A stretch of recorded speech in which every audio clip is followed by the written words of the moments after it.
సినిమాలోది కానీ మీరు చూసిన సీరియల్లోది కానీ ఏదైనా గుర్తుందా?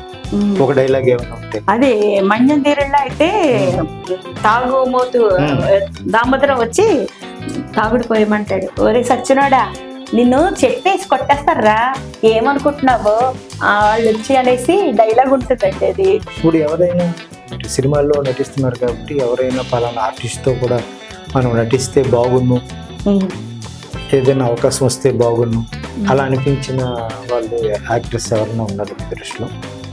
పలానా ఆర్టిస్ట్తో నేను కూడా యాక్ట్ చేస్తే బాగున్ను అలా అనిపించేది. అదేండి, అవకాశం వస్తే పెద్ద పెద్ద ఆర్టిస్ట్తో చేయాలని అనిపిస్తుంది కదా, అవకాశాన్ని బట్టి. అదేనా మనకి కన్వీనియంట్గా పర్వాలేదు వెళ్ళిన అనుకుంటే పెద్ద ఆర్టిస్ట్ చేయాలని ఉంది.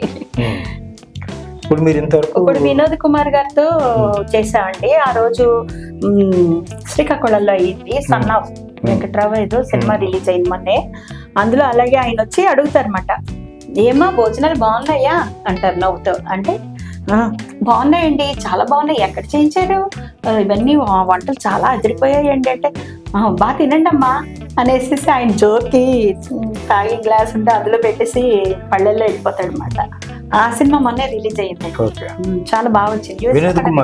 వినోద్ కుమార్ గారు ఆ డైరెక్టర్ గారే మళ్ళీ ఇప్పుడు ఇంకొక సినిమా తీస్తానంటున్నారు. ఆ సినిమాకి ఏంటంటేనండి, నేను ఆర్టిస్టులు కూడా నేను ఒక్కతిని చేసుకోవడం కాదు, నాతో పాటు ఒక 10 మందికి మన వైజాగ్ లో కొంచెం అవకాశాలు తక్కువగా ఉంటున్నాయి కదండి అందరికి. పెద్ద పెద్ద సీనియర్ మోస్ట్ ఆర్టిస్టులు ఉన్నారు, అయితే పాపం రావట్లేదు. అయితే వీళ్ళకి నేను ఎలాగైనా నాకు తెలుసుకున్న మట్టుకి నేను చేసేసుకోవడమే కాదు, వాళ్ళకి కూడా చెప్పాలన్న ఉద్దేశంతో